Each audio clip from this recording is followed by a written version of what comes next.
Hello everyone. Hello everyone and welcome to the part 5 of the chemical kinetics. So आज हम discuss करेंगे half life of zero order reaction.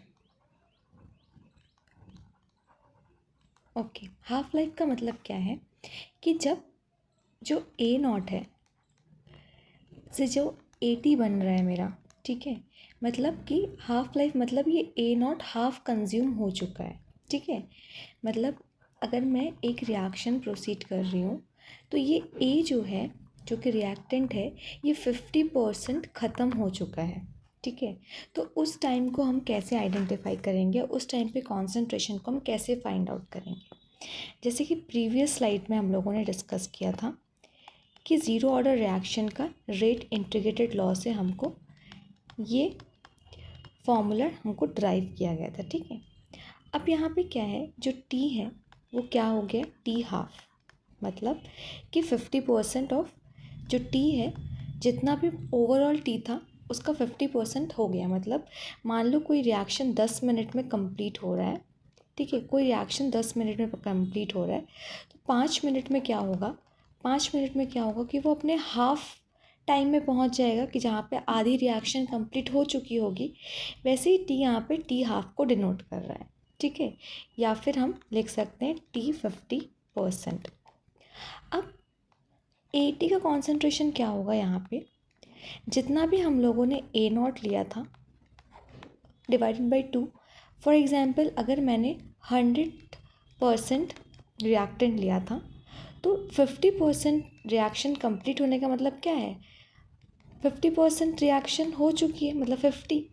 तो इसका मतलब जितना भी ए नॉट का कॉन्सेंट्रेशन था उसको अगर मैं 2 से डिवाइड करूँगी तो वही जो मिल रहा होगा वही 50% होगा जो AT का फॉर्मेशन हुआ होगा.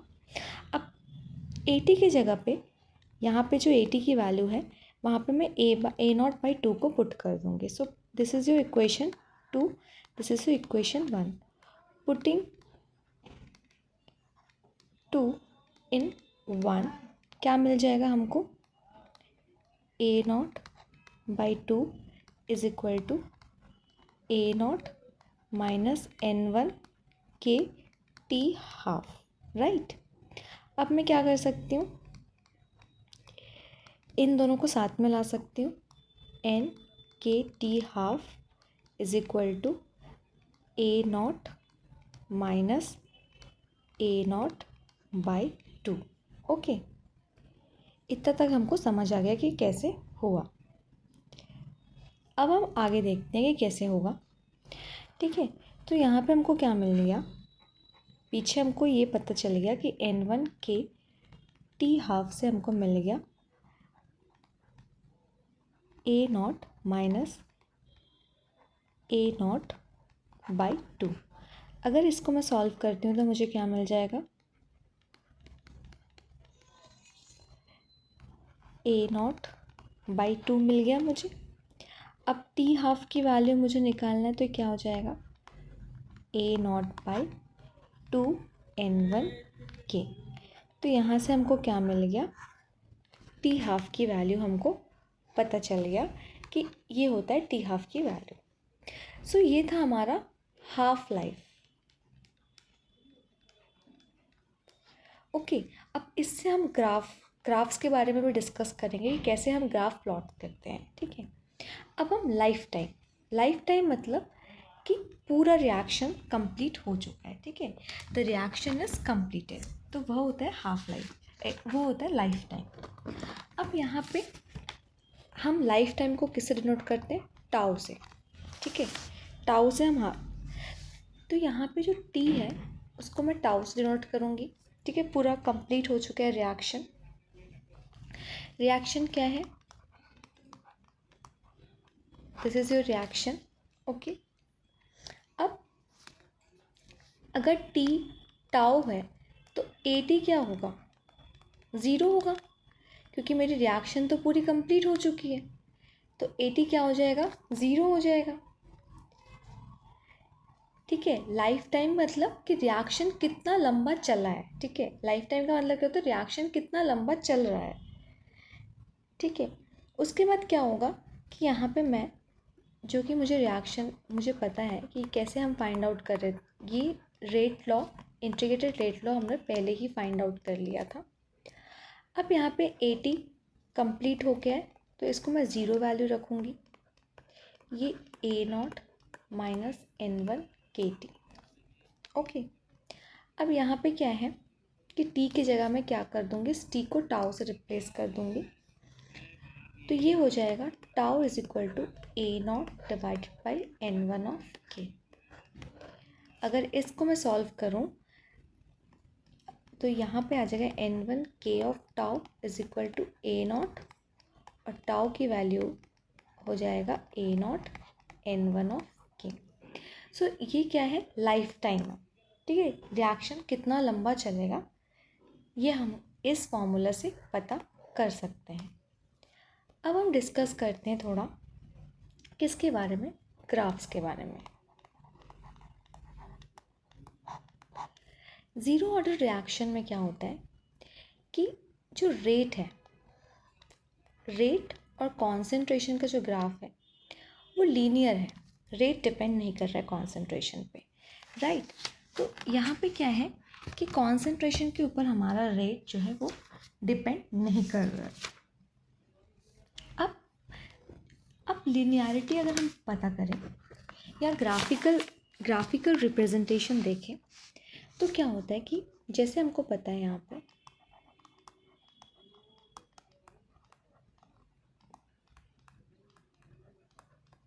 ठीक है y c minus m x, ये क्या है, ग्राफिकल रिप्रेजेंटेशन में हम देखते हैं कि y is equal to c minus m x, ठीक है। ये क्या है, आपका इंटरसेप्ट है और ये क्या है, स्लोप है। तो अगर मैं ग्राफ प्लॉट करूं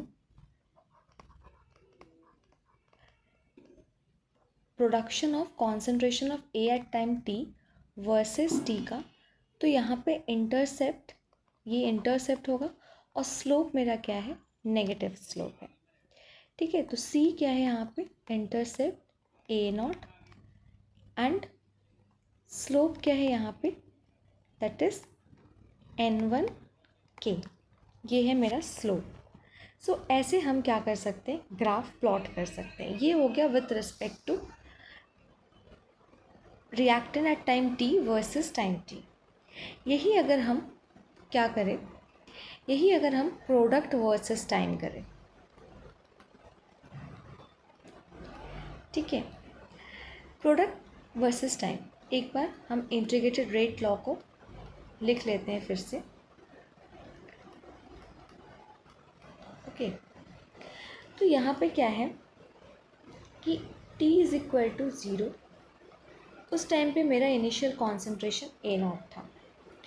t is equal to t पे क्या होगा, A0 माइनस एक्स। इसका मतलब क्या है कि मान लो यहाँ पे मेरा 100% था, ठीक है।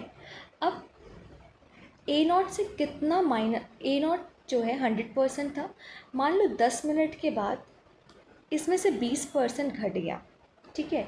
तो मैं कैसे डिनोट करूँगी, 10 मिनट के बाद मतलब T10 के बाद क्या हो जाएगा मेरा, 100 माइनस 20 हो जाएगा। यही तो concentration of a at time 10 हो जाएगा, ठीक है। ये एक एग्जाम्पल मैं समझाने के लिए ले रही हूँ कि तब तो ये ऐसे चलेगा।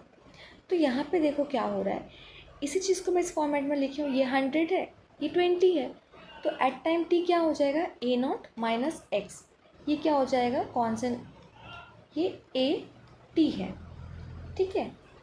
अब देखो कि यहाँ पे ये जो फॉर्मूला है, ये मेरा इंटीग्रेटेड रेट लॉ का जो फॉर्मूला है, x जो है वो किसके बराबर है, KT के बराबर है। कैसे KT के बराबर हो रहा है x, इस चीज़ को हमको देखना पड़ेगा। देखो अब क्या है कि AT की जगह मैं लिख दूँगी A0 minus x is equal to A0 minus N1 KT, okay. अब यहाँ पे इसको अगर मैं सॉल्व करूँ तो कैसे हो जाएगा, A0 माइनस, या ये यहीं से कैंसिल आउट हो जाएगा, ठीक है।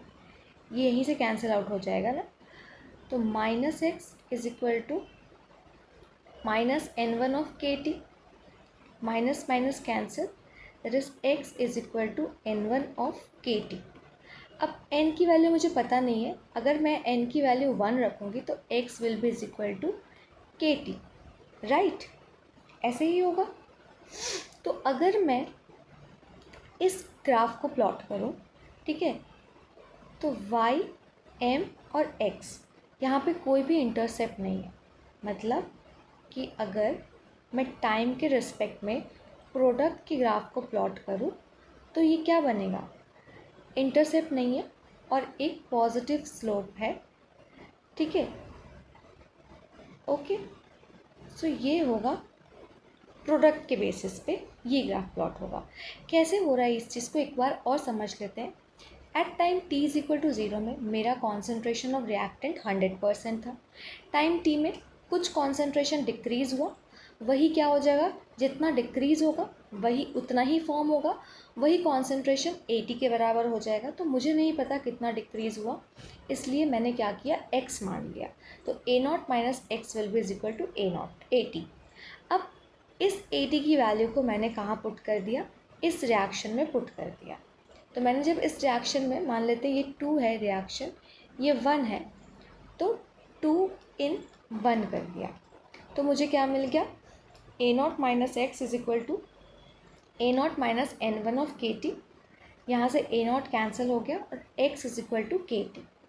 x क्या है, जितना मेरा डिक्रीज़ हो रहा है उतना ही वैल्यू फॉर्म होगा, राइट। 100 में से 20% डिक्रीज़ हो रहा है तो 20% ही फॉर्म होगा, वही x है, मतलब x कहीं ना कहीं क्या है, प्रोडक्ट है, ठीक है। तो इसको हम लोग y, ये m और ये x, तो टाइम के साथ साथ जब मैं प्रोडक्ट का ग्राफ प्लॉट कर रही हूँ तो मुझे क्या दिख रहा है कि एक इंक्रीमेंट दिख रहा है, जो कि बिल्कुल सच है। जैसे जैसे टाइम बीतेगा प्रोडक्ट का कॉन्सेंट्रेशन बढ़ेगा, ठीक है।